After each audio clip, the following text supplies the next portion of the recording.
Seguimos dialogando con el presidente de Zona América, Orlando Dobat.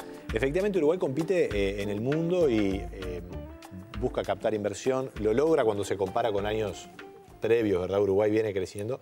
Ahora, hay otros países que también crecen, incluso lo hacen mejor.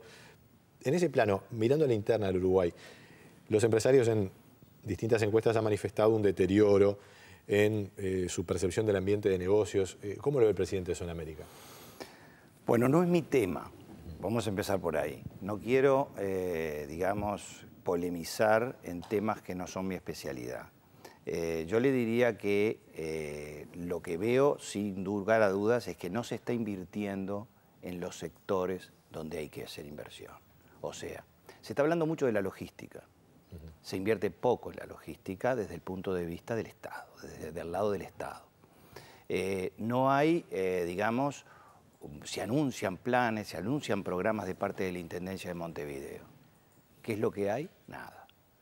O sea, es preocupante que en un contexto como en el que estamos, que debemos pensar justamente en esa competitividad de las empresas y de los países, tengamos esta situación digamos, de anunciar y no concretar. A mí me preocupa. Como se verá, y es un tema que lo vamos a hablar un poquito más adelante sobre la Intendencia, pero a mí me preocupa todo este tema de que no hay concreciones de ningún tipo. La ley de asociación público-privada se aprobó para dinamizar la inversión.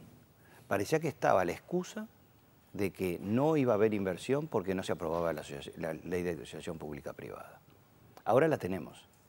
Yo me pregunto, ¿qué es lo que está pasando con eso? ¿Dónde están las enormes inversiones que iba a haber? ¿Dónde están los programas? ¿Dónde están los planes? Bueno, desde la CND se está trabajando, ¿verdad? Se hacen giras, se convoca a los inversores, se están estableciendo planes de rutas. Efectivamente, los planes están. Seguramente desde el punto de vista del empresario, el sentido de la urgencia prima y bueno, desde el Estado obviamente que hay, por un lado, que cumplir determinados requisitos y pautas, pero usted nota que hay ahí un desfasaje. Total, ya se fueron 2 años y yo me pregunto si hay tiempo, porque la infraestructura lleva mucho tiempo. Este gobierno no veo haciendo infraestructura. Claramente el presupuesto público ha apostado a gastos que son mucho más intensos en cuestiones de personal, el tema seguridad, el tema educación, salud. Todos los temas son importantes. Y ha destinado y ha dejado que sea la inversión privada la que cubra, digamos, entre comillas, el tema de la inversión. Pero usted lo que evalúa es que no se está haciendo eso con suficiente diligencia. No, yo lo que evalúo es lo siguiente. El privado no va a venir con iniciativas de infraestructura. Es el Estado el que tiene que tomar la iniciativa y luego el privado va a participar en esas iniciativas. Entonces yo quiero ver dónde están las propuestas, porque cuando se hace una propuesta como el de Avenida Italia, se dice que no. Como hay cantidad de... Usted decía aquel proyecto de Urnequian, sí, sigue estando. Acá hay 2 planos, ¿verdad? Hay el plano del gobierno central. Cuando los privados ofrecen, les dicen que no. Entonces yo pregunto si no hay un plan público. Claro, hay un plano a nivel del gobierno central, del Estado uruguayo en sí mismo, y además hay otro plano que es el municipal, donde Zona América, bueno, efectivamente diría que es donde más intensamente se mueve porque está con planes de expansión y es parte de un centro de desarrollo bastante notorio que se ha desplegado en la ciudad, particularmente a partir del aeropuerto, de otros centros logísticos y la propia Zona América. Ahora, claro, usted pone como ejemplo el tema de la Avenida Italia. El Estado también tiene que dar ciertas garantías de una cancha pareja para que, bueno, si hay un inversor interesado, también pueda haber otros que compitan y cuaje una propuesta final. Tal vez por ahí se genere una cierta demora. Puede ser. Sabemos que la ciudad está muy trancada, que hay muchísimos vehículos hoy día, que venir hasta aquí hoy fue realmente complicado. A Estudio 9, aquí en la parte de la Aguada. Y por ejemplo, nosotros que estamos en Zona América, en la ruta 8 y 102, diría que es una enorme ventaja. Porque cuando se habla de localización, no se habla de tiempo. Y llegar al centro hoy en día, llegar a los lugares de trabajo, eso es una sociedad que rinde y una sociedad eficiente. hay que llegar en tiempo. La gente no puede estar arriba de los autos todo el día. Sí, 5 minutos para cada uno de los trabajadores puede ser una millonada de dinero para toda la sociedad.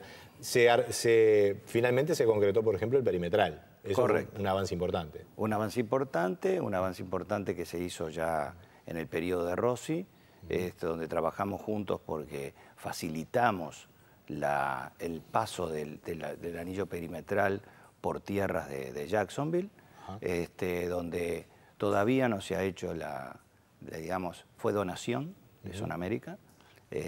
Son 20 hectáreas que se entregaron y son 3 kilómetros de largo del perimetral, que si no empezaba la obra, y quisimos que empezara de una vez, y bueno, se negoció el corte y por dónde tenía que pasar, etcétera, y allí se hizo y se resolvió el problema. Hubo mucha ejecutividad, y hubo decisión de las expropiaciones, decisiones muy fuertes, pero bueno, se empezó la obra y sin haber terminado las expropiaciones se siguió adelante. Creo que fue una demostración de eficiencia total del gobierno anterior. ¿Lo está extrañando a Rossi? Bueno, sí se extraña la eficiencia, pero no es una crítica a Pintado, porque Pintado está haciendo las cosas muy bien. Creo que el problema es el contexto. Saliendo del gobierno nacional y yendo al plano municipal, donde allí la Zona América tiene un contencioso con la administración municipal. Zona América es una zona franca en su territorio como tal, pero está desarrollando lo que es el proyecto de Jacksonville asociado en la frontera. Yo creo que es territorio, digamos, común. En un marco, como decíamos, de mucho desarrollo logístico en el aeropuerto, donde también hay muchas poblaciones, está Villa García, Don Bosco.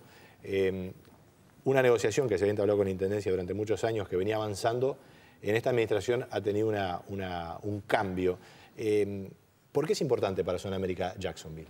Bueno, Jacksonville es fundamental, porque justamente la posibilidad de crecimiento de Zona América se da en la medida que esté rodeada de todos los servicios.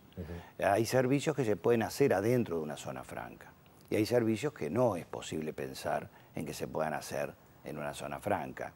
El comercio, por ejemplo, está específicamente prohibido porque no es un free shop en la zona franca y por lo tanto la gente no puede salir con un paquetito. Con lo cual, el que haya alrededor, como tiene World Trade Center o tiene La Aguada, lugares a donde abastecerse, zonas de residencia, es muy mencionó importante. las otras dos zonas francas de Montevideo. Claro, porque tienen diferencias. Entonces nosotros, que nos habíamos planteado este proyecto, se transformó en urgente el proyecto de desarrollar un área residencial.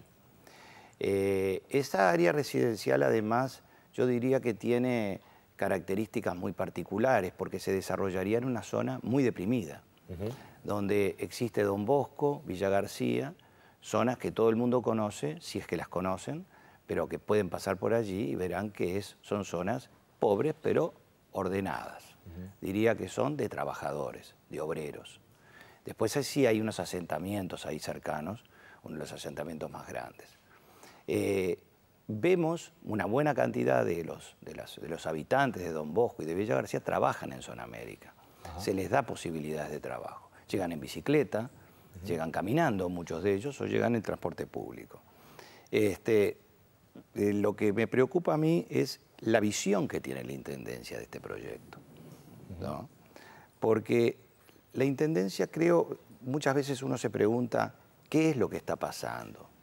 Y muchos me dicen, es ideológico.